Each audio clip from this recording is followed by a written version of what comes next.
Hey everyone, welcome back to another episode of Pixel Heart Duo. I got it right that time. Gaming for Couples. I believe we are on episode 7 now. Last week we kind of covered some games that we were really excited about that are going to be releasing in 2024. In the last couple of weeks we've covered some easier beginner titles for couples and significant others to play together. This week we're going to dive a little bit deeper and cover some not so easy, not so beginner titles. We got some good titles on the list. I know you're excited to cover some. I'm excited to cover some. And then we're going to cover a game that is coming out as of this recording in 9 days that I cannot wait for. It got a release date. And hopefully I can put it on some of y'all's radar so that you can get as hyped as the game, as hyped about the game as I am. So, yeah. I mean, it's been a pretty good week since the last time we recorded. I'd say we've had some fun. We've done some fun things together. We got some more games that we need to try out. Some more Switch stuff. So I'd say it's been a good week. Yeah, it has been there, and as we head towards our this release that we're going to be talking about today, which we're both super excited about, um, it just gives us even more to enjoy together. It does. It does. So, like I said, tonight is co-op titles you can play with your partner that are not necessarily beginner friendly.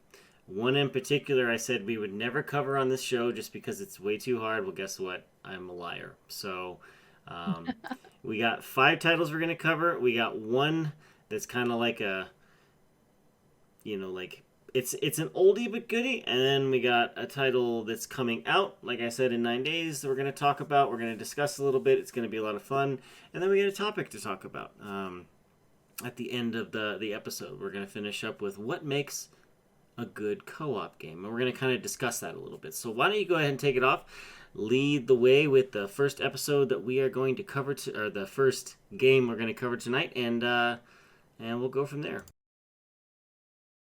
So first off, we've got Tiny Tina's Wonderlands. It is available on PS4 and 5, PC, as well as all Xbox platforms. It is an action role playing first person shooter video game developed by Gearbox Software and published by 2K. As a spin off in the Borderlands series and a sequel to Tiny Tina's Assault on Dragon Keep, the game is set within the world of a fantasy themed table role playing game. Set after Tiny Tina's assault on Dragon Keep, the campaign is set within the world of a fantasy themed tabletop role playing game called Bunkers and Badasses. Tiny Tina is its dungeon master and can change the game's world on the fly. Similar to its predecessors, the game is a first person shooter with elements of an action role playing game. The game can also be played solo or with up to 3 other players in online or local split screen multiplayer. Now, obviously, when it comes to the Borderlands franchise, there's an aesthetic that you are looking for, and Tiny Tina's Wonderland hits it. It's a beautiful game. In fact, I was watching a review, and that was his complaint, was that there was so much that was reminiscent of Borderlands, and I was like, that's the whole point. So I'm okay with that. You're gonna notice there's some reused mechanics, with certain mobs, as well as bigger boss fights and that kind of thing. Um, However, I it's a fantastic game, and the thing that I love about it is the replayability. You can play it over and over and over again, and you're not going to get bored. At least I won't be. I don't know. Maybe I don't get, or maybe I'm challenged. I don't know. But it's a game that, it's a lot of fun to play. It's challenging, and the split screen multiplayer option is always fantastic. So you can sit next to your honey bunny while you play and murder people, and that's a very sweet date. What do you think, Frick? Yeah, very, very sweet date. Murdering skeletons and jellies and mushrooms.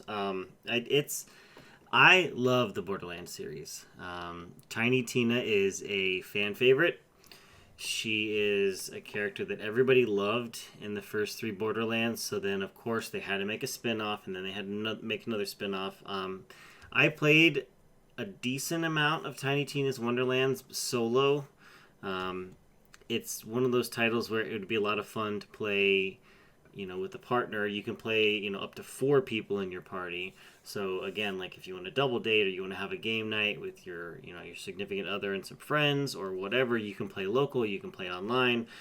There's multiple classes and subclasses you can play because your character is you're playing like a D&D type game, but then you're thrust into the game and and it's got a lot of like cool cameos. Like Will Arnett is the voice of the bad guy, and you get to play and help out Princess Butt Stallion, who's like a unicorn, doesn't talk, just neighs. And it's got that quirky Borderlands humor to it, and it's a looter shooter. I love those games where you kill something or you open a chest and just loot flies everywhere and it's a bunch of different colors. I love the Diablo games. I love the Borderlands games for that reason because it's a dopamine hit. You see all the loot fly everywhere and you're like, oh yeah. And like Borderlands, naturally you've got millions and billions of different gun combinations because it's all procedurally generated and random. So it's like, once you get the story done, then you can go back and play as a different class, or you can continue to go do the side quests. And it's got like an overworld map feature where like it's a little different than Borderlands in the sense that like you have this overland feature and your character can run around and has a giant head. It's got like interactive stuff that you can do. You can like skip dungeons. You can do stuff out of order if you want to.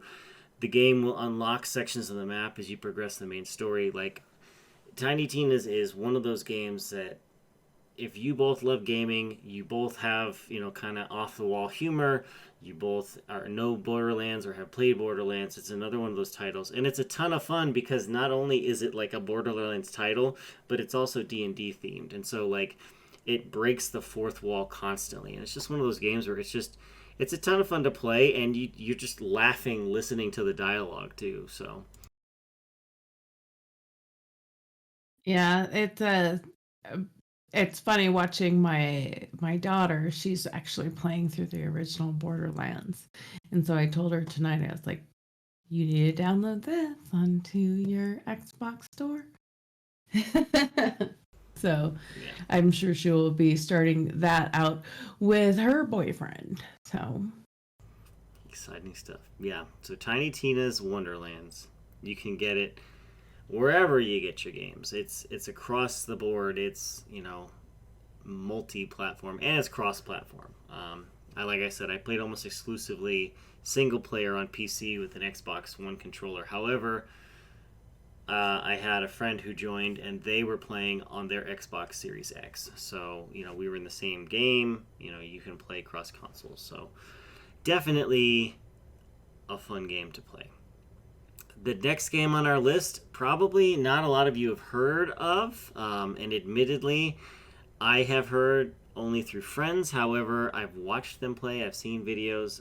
It's one of those games where it's fun and it looks simple on the surface, but it's really not. And that game actually is a two-parter, and we are going to be talking about the second one specifically. However, the first one also has a lot of good co-op, and that is Moving Out 1 and 2.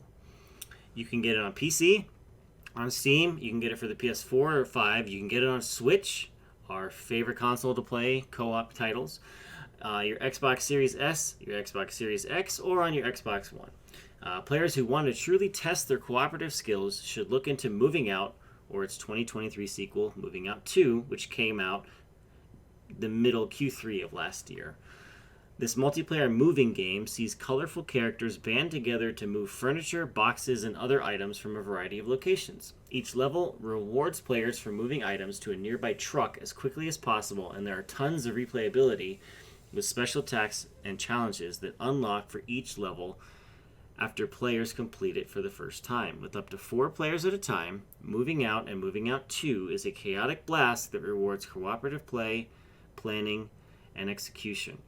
And it's one of those games, if you like Overcooked, if you like the other games like Fall Guys or Rubber Bandits, where you're kind of like that over the top, but you're working together like an Overcooked and Overcooked 2. It's silly, it's colorful, it's got like ramping difficulty, and that's something that also Tiny Tina's has, is you can lower the difficulty or raise it depending on how bad or good you are at the game. So you can start easy, get harder. Moving Out 2, the levels start off easy, and then they ramp up in difficulty as well. So the challenges get more extreme, your time gets a little bit more crunched, and so it's one of those games where you could have a ton of fun as long as you don't take it super seriously.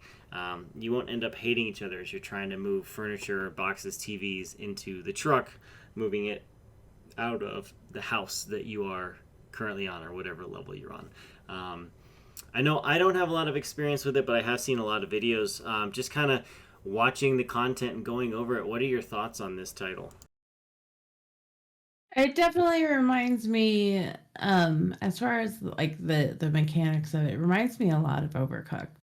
Even though it's like different, facets. Obviously, Overcooked, you're dealing with cooking food, and this you're dealing with moving out. And just like I wouldn't actually want a chef from Overcooked cooking my food, I would not want these movers moving me.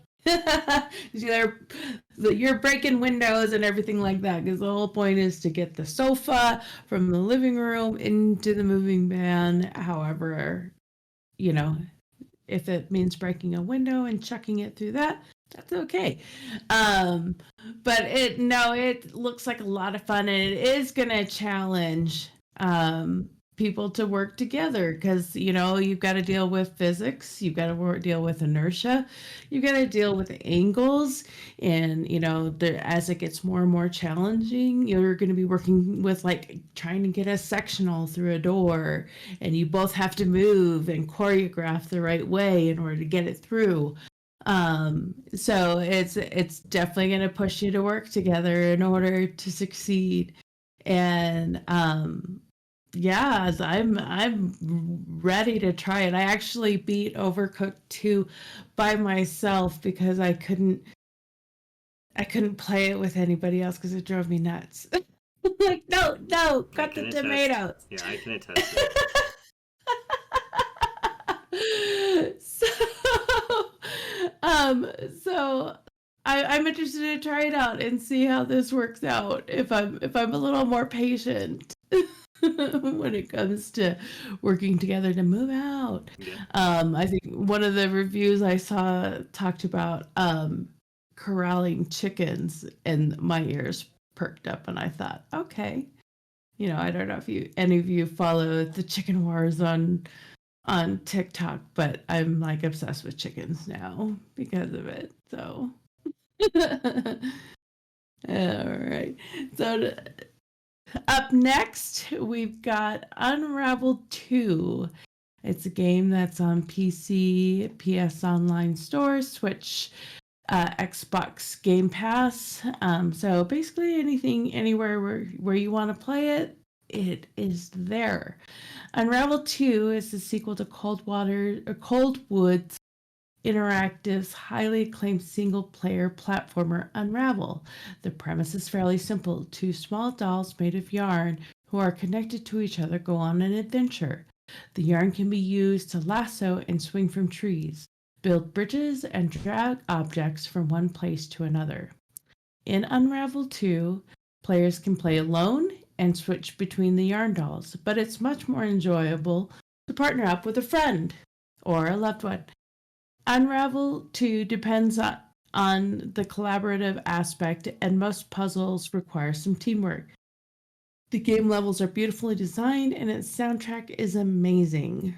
Players who want to dive into another whimsical platformer with their friends after completing It Takes Two should definitely look at Unraveled 2. Um, I platformers, puzzlers, those are my heart, you know. And the thing that I love about Unravel 2 is it's aesthetically pleasing. It's going to keep your attention. It is challenging. So things like because there's like I mentioned before, you're using the yarn together to accomplish a goal, whether it's to lasso something or get you to one side of the screen to the other side of the screen. Um, so you're definitely working together, and it does take a bit of precision in order to execute, the said mechanics. So having said that, um, it leans more towards a gamer that's going to be familiar with things like wall jumps and and hitting, landing on those really really skinny things and that kind of thing. So but it's a lot of fun and it is adorable, and I'm looking forward to giving this one a shot as well. What do Yeah. you think? Yeah, it's a great title. It's gorgeous. I know, those of you who are watching the VOD, on YouTube, it looks just like the VOD. It is a gorgeous game. It's a gorgeous title. It's vibrant color, but it's also really dark and muddy at times. Like the background, is really muted, and it kind of pops. One player is red, one player is blue. You're tied together, so you have to work together. It's not like It Takes Two, where they reference, for fans who have that and you completed it. It Takes Two, you can go off, around the corner, like when you're doing the hammer and the nail segments. Like you can be on the other side of the level. And on Unravel 2, you're tied together, so you can only go as far as the yarn can go apart. And so it adds that little bit of challenge, but you can also leverage that when you are playing together and kind of beat levels pretty efficiently, get to some cool parts of the levels and whatnot. I've actually played this title with my kids. We did not get very far because it can get challenging. She alluded to, you kind of have to know the mechanics, just basic game mechanics. You can learn, like it kind of teaches you as you go, but you have to pick it up pretty quick because the wall jumps, the swinging, you have to like swing on nails, and one of you has to let go at the perfect time, the perfect point of the fulcrum, on the swing, or otherwise you're just gonna like boop hit the wall or like miss something. So it's a really good co-op title. It is definitely not a beginner co-op title, kind of like It Takes Two, where it starts off easy and then it gets a lot more difficult. But for those people who like the side-scrolling platformers, they like that kind of like 2D and a half platformers. It's a really good title, and I would definitely recommend it. I'm looking forward to playing it together. This is going to be on our list of titles we need to play together because although we have gamed a lot together, the gamerverse is expansive and there's a lot more out there that we've missed. So I am excited Yes, to play there it as is. well. Yeah, I'm Yes, excited there to play is. it as well. So I know there was a title. I said there's a couple titles that we said we would never talk about, and it's very early on in our podcast life to say the word never. So I am going to walk that one back on this next title because these are non-beginner co-op games, non-beginner co-op titles. Let's talk about the king of non-beginner co-op titles, and that would be Cuphead. You can get it on a PS Online store, on PS4, PS5. You can find it on Xbox Game Pass, pretty much anywhere. Xbox One, Xbox Series X, Series X, it plays everywhere. You can get it on Switch, you can get it on PC. This 2D side-scrolling platformer has a unique style that borrows a lot from cartoons from the 1930s. Not just the style, but the whole Cuphead package is quite unique, from the boss battles to how puzzles are performed.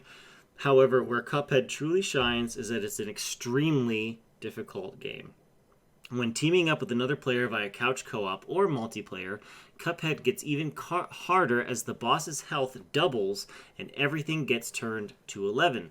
However, this shouldn't deter anyone from playing the game. In fact, it only inspires players to think quicker every time they screw up.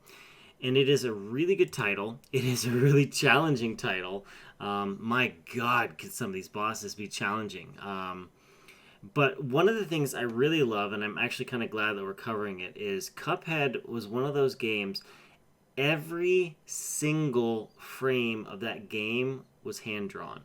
So it looks the way it does. It's got that 1930s like kind of vintage feel. You're gonna see in like old cartoons. You're gonna see on like vintage tattoos. It's that really popular like old timey vintage like aesthetic.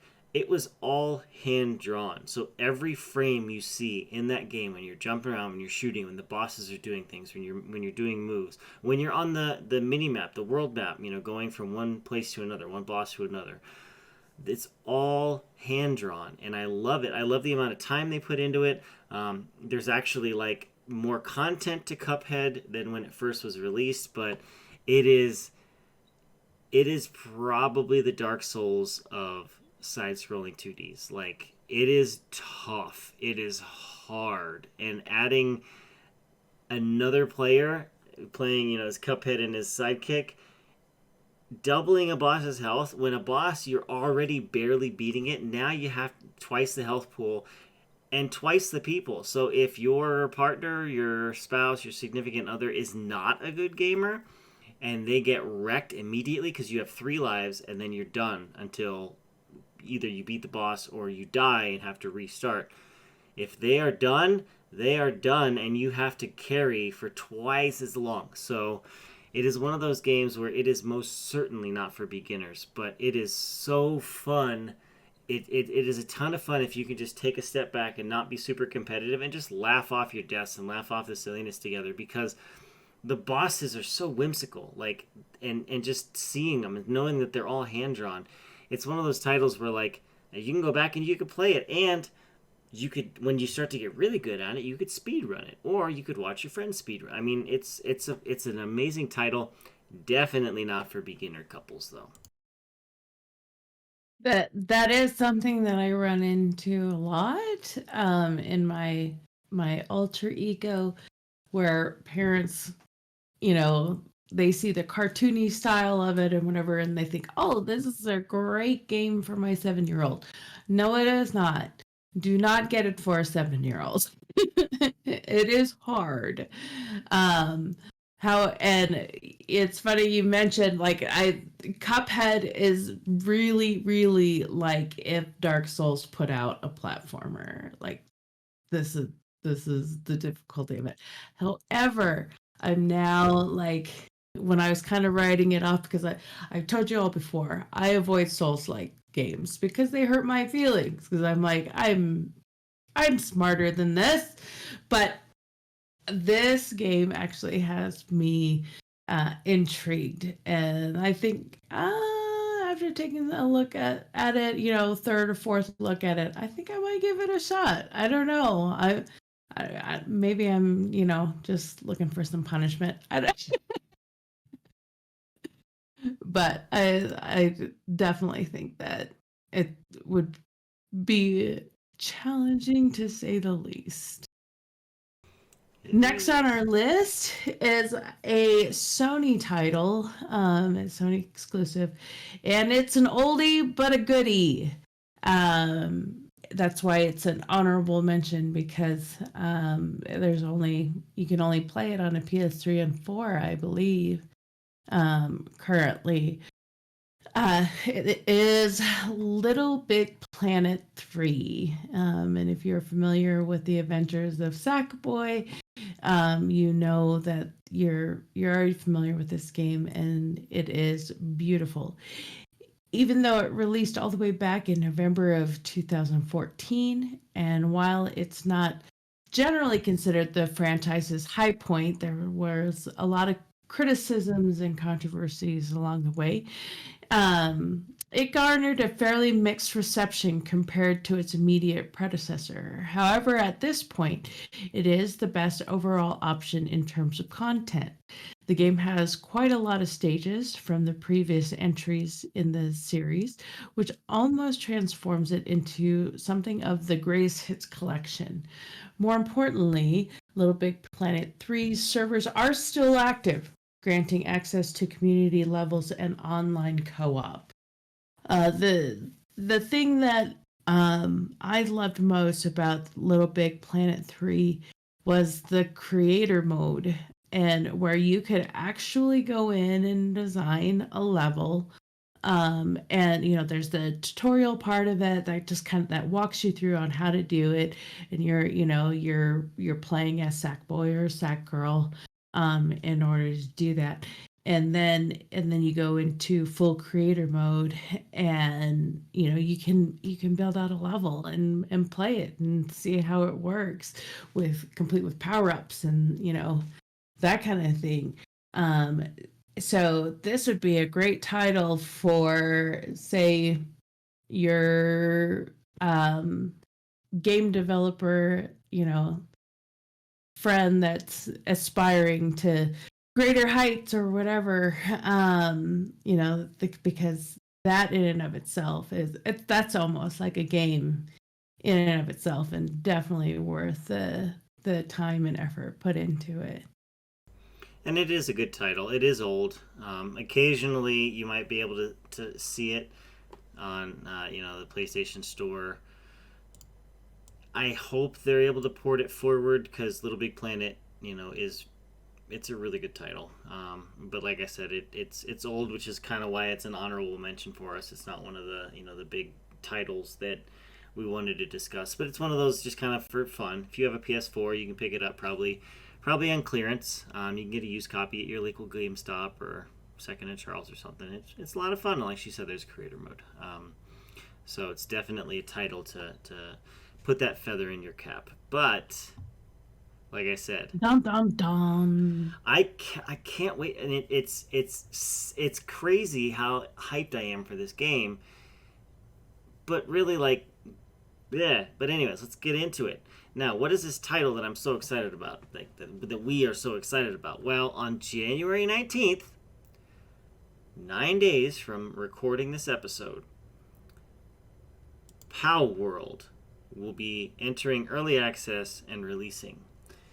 PC, Xbox Series X and X, and on the Xbox One. You can pre-order it on Steam right now. It might be on Game Pass. Pretty sure it's coming to Game Pass. And like I said, So it is it's first day delivery. first day delivery, January 19th, 2024.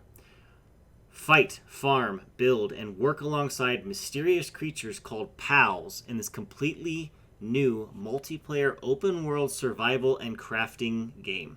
Palworld is home to over 100 unique pals at launch, and they have plans to add more in future content packs, each equipped with a diverse set of skills to enhance the player's adventure. Along your journey, you will also encounter formidable boss pals that pose a challenge even for the most seasoned pal tamers. Naturally, these boss pals are also capturable. Simply put, and you'll hear this, it's not like, it's unique to me saying this. This is kind of the tagline that everybody who had early access, who was able to play it, who was able to get in like on the testing, they all say it. Everybody says it. It's essentially Pokemon with guns. It's you can capture pals, you can level them up, you can have your favorite pals. They help you. There's a base building aspect to it. So the more pals you capture, the more pals that are there to help you build your base. They can water your crops. They can level up. They can build stuff faster in your base.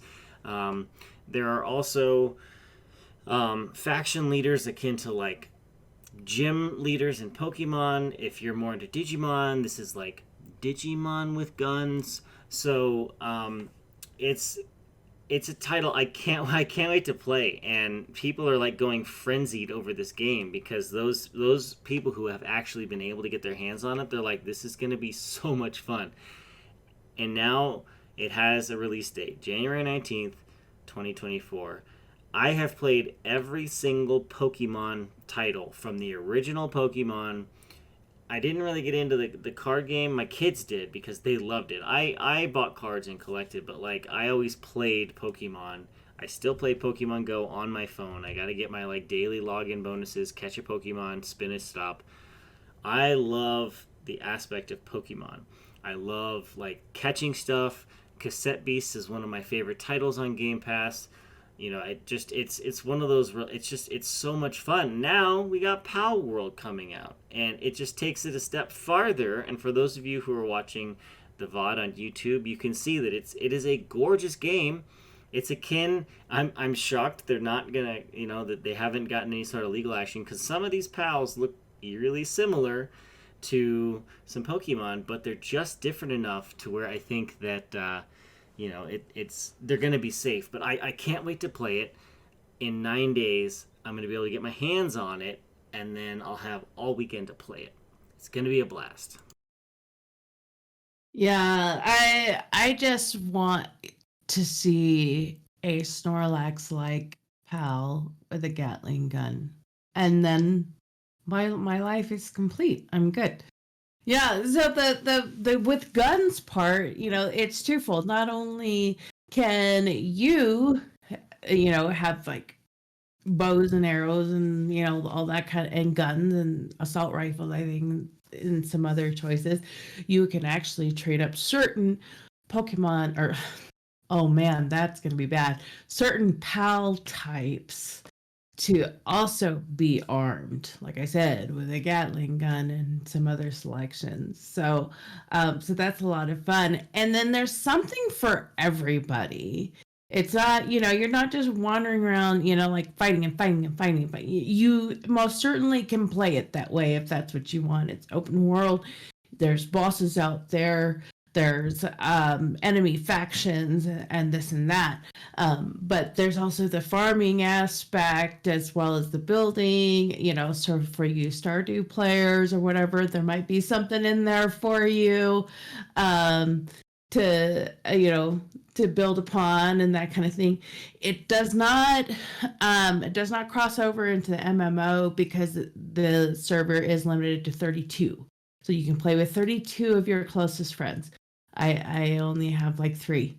So we're good. We're not, guys, don't worry. We're not going to overflood the server or anything like that.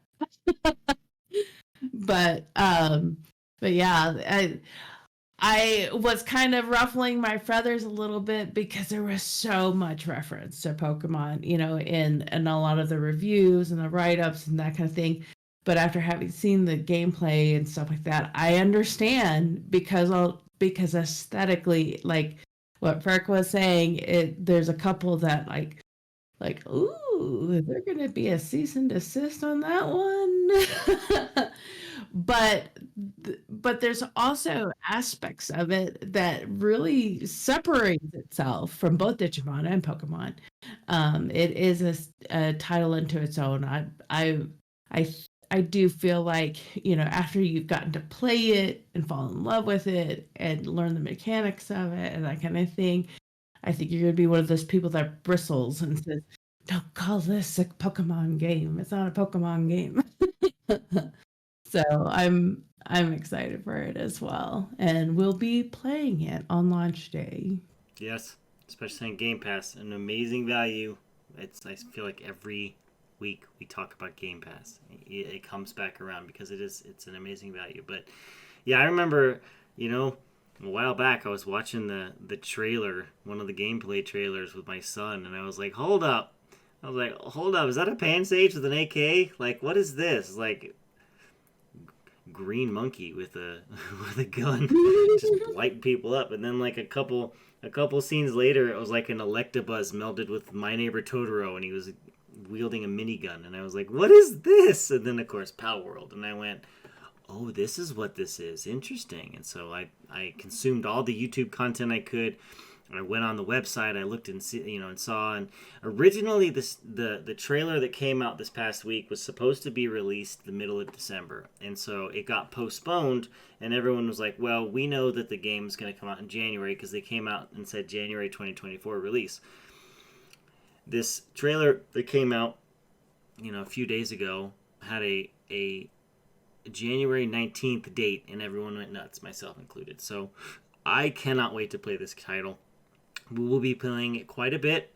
We'll probably be alternating between the Xbox and the PC. I need to verify that your account can transfer back and forth. Just make it easier, because there's sometimes I want to sit on the couch and play, and there's sometimes I like to sit in my gaming chair and play on PC. And it's a lot easier with Discord when you have multiple monitor setups to play on one screen, play on the other. And with Game Pass, Microsoft PC, Microsoft Xbox, you can use the same controller to play on a console or on a PC. So it makes it a lot easier too. But I can't wait. I can't wait to play it together. It's going to be a ton of fun. I'll be interested to find out if it will be playable on Microsoft Cloud.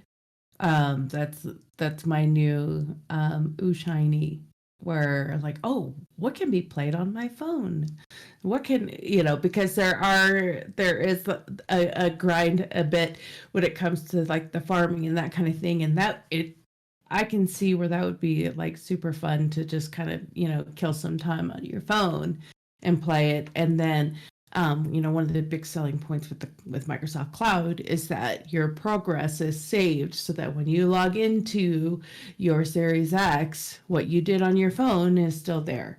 So I'll be interested to see how how Microsoft integrates all of these fun little aspects to it. And the other great thing is it is not an expensive title. The new titles have been dropping and it's like $69.99, $79.99. The Final Fantasy Rebirth is 108. So I mean, game prices are high, really high. Palworld, $29.99. Like, I think that's fantastic that they were able to, that the developers and the publisher was able to come to that kind of low price point like that and make it available to more people. Yeah, and again, if you have Game Pass, it's a day one title. So if you're paying for Game Pass, you don't pay anything extra to play it. So it's really good value. It's going to be one of those games that they're going to add content to it. Like I said, it starts out with over 100 unique pals. They have released, I think, 48 right now. So there's 52 still that nobody has seen. Nobody knows. It's going to be that like fresh ooh ah when you play it. And they have plans to add more, at a later date. So they're gonna constantly be adding to the game, and they might have sequels, they might have DLC. We're not quite sure what the model looks like completely yet, but I can tell you that it's going to have a lot of replayability. So it is definitely going to be a title that I am very excited for. So there you go, 5 games and 1 incoming on the 19th of this month.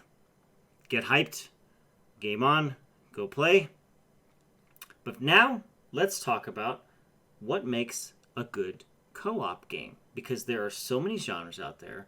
There are so many different types of games. There's competitive, there's cooperative, there's, it just, so what makes it? For me, I got a couple points, and then, we'll kind of discuss. So for me, what makes a good co-op game? For starters, it's got to have replayability, or the ability to get sucked into a story together. It's got to have problems or levels that require more than one person to solve, or it needs to be able to reward teamwork. So like in It Takes Two, where you need to have that teamwork, but you don't necessarily need to be like together on the same screen. It's really nice. If a game has a single player mode or is a single player game with co-op, it needs to have that elevating aspect, so the co-op gameplay has extra content or modes or unlocks. Super Mario Wonder, which I'm sure we're going to cover in a future episode if we do more Switch specific titles, that has, it's kind of designed for co-op. It's for multiplayer, multiple people, but you can play it just as well on single player. It's just more enjoyable on co-op. Super Mario Odyssey, you can play it single player, but if someone's controlling Cappy, it kind of elevates the co-op gameplay because it adds that element of unpredictability. And yeah, it's something that you gotta have that like unique aspect to it. It can't just be like a single player title where player two has entered the game. Like you've got it needs to be able to cater to that co-op experience that elevates it and makes you want to play with your significant other, not groan like, oh, but I already made it this far in the story. I don't need you to join the game. Like, can we just play something else? Like I want to play with you. I want to play games with you. And those co-op titles that hit those three basic things, you know, for me, that is a good foundation for a co-op title, no matter what genre it's in. I think one of the big points for me is a good co-op game is going to be a game that offers challenging content for both beginners as well as advanced players. Um, while I grew up with console, my dad was a big tech nerd, so we had Atari and we had Sega and we had Nintendo and we had all of that growing up. I personally wasn't a big gamer back in that time. Even it was a part of it, part of my week, but not like a big thing. It didn't become a big thing to me until actually I was married to my first husband, and he was a really skilled gamer. He'd been gaming for like seriously for a very long time, and we tried very hard, or I tried very hard to get him to play with me, but he wouldn't because I wasn't as good as he was. And so he didn't want to. So that is something to me that I look for in a co-op game. Something that the person that is new to gaming, because the chances of you both being on the same gaming skill level, you know, you you might not be. And so something that can push and challenge both of you and get you to work together and have fun together and get sucked into a game together, regardless of your individual skill level, because we're stronger together, right? You lift me up, I lift you up, and that's something that I look for. And when I'm thinking if this is going to be a good co-op game or not. Yep, and it's important. It's important to cater to all skill levels. You know, especially those of us who grew up, during like the video game boom. Um, I am the antithesis to you. Like I remember growing up I grew up all over. I was a military brat, so I had to make friends quickly when I moved to new places, and usually the universal way to make friends was, are you a Sega kid or a Nintendo kid? I was a Sega kid not by choice. My parents got me a Genesis for Christmas, but that was okay because I had friends that had Super Nintendos. I had friends that had Nintendo 64s, and then when I got old enough to buy my own stuff, I bought a PlayStation 1. I bought a PlayStation 2. I became a Sony fanboy. And, as you can tell, for those of you who watch the videos behind me, you can see like the Nintendo 64 controller sitting here. You can see the Nintendo Super, like, you can see the arcade cabinet, Turtles in Time, one of the best arcade games out there of all time. I'll fight you over it. Like, talk about co-op. There's 4 sticks on that console, so like you can play up to 4 players. I play with my kids all the time. It's a ton of fun.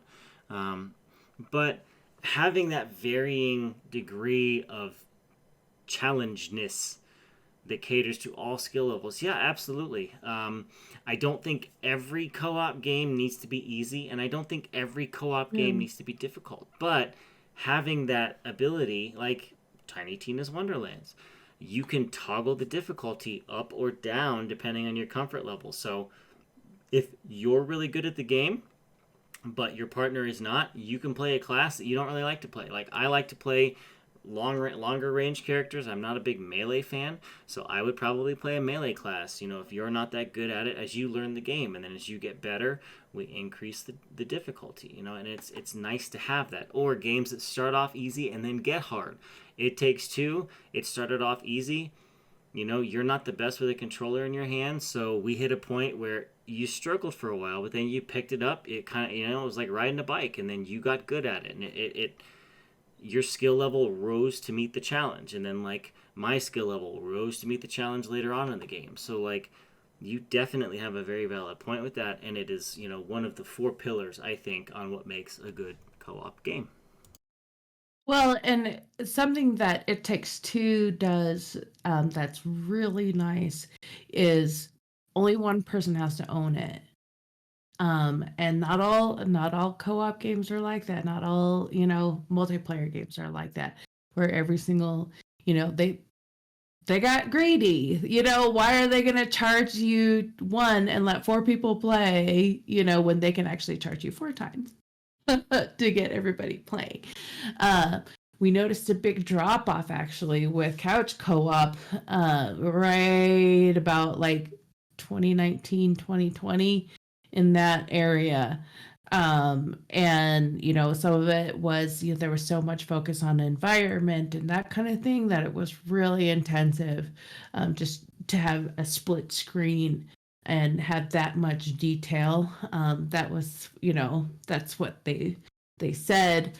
I think it like what the conspiracy theorist in me likes to say, that I think it's more that they wanted to charge you four times for one game so that you could play with your friends. So I really like the titles like It Takes Two, that you only need to buy it once.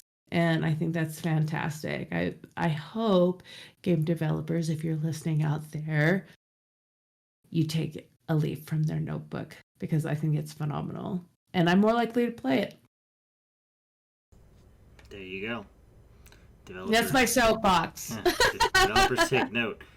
And so that I can stick a foot on the soapbox really quick, Nintendo, allow people to buy gifts for their friends. Like if I want to buy a game for a friend so we can play it together, let me do it. Don't force my friend to buy the game, because then they're going to come up with a reason to not buy it. Let me just... So there.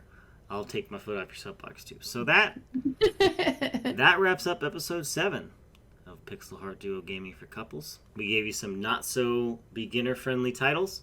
We talked about what makes a good co-op game. We talked about the upcoming title Palworld, launching on January 19th, 2024, which we will play a lot. We will add it into our rotation in between our League of Legends ARAMs and our Attack on Titan and other anime watching. We will play some Palworld. But yeah, any closing thoughts before we finish this week's episode up? I think I'm gonna hit up Mid-Journey, the AI imagery thing, for a Snorlax with a Gatling gun. I think hey, anybody out there, tell me a good prompt for that for Mid-Journey, and I will do it. Snorlax. Show you the results next week. Snorlax with a minigun. That's like Gumbo Slice 2.0 with his pizza and his gator. You're gonna have Snorlax with his minigun and his apples. I don't know, something. But maybe, I don't know, maybe a hat and a fedora. cigarette. Oh, even better. Snorlax with a minigun and a fedora. A Gumbo Slice 2.0. There you go. All right. Well, that is enough fun for us for 1 week. Like I say every week, you can catch us on Twitch, Frickin' Fox LLC. We usually stream this live between 8:30 and 8:45 p.m. Mountain Time on Wednesdays, and then you can catch it on YouTube on our channel at Frickin' Fox Friday on YouTube, and every other audio streaming platform: Spotify, Apple Music, Google Music, all the big ones, iHeartRadio, Pandora, Pixel Heart Duo. You'll be able to find us. Until then, we will catch you next week. Game on. Peace.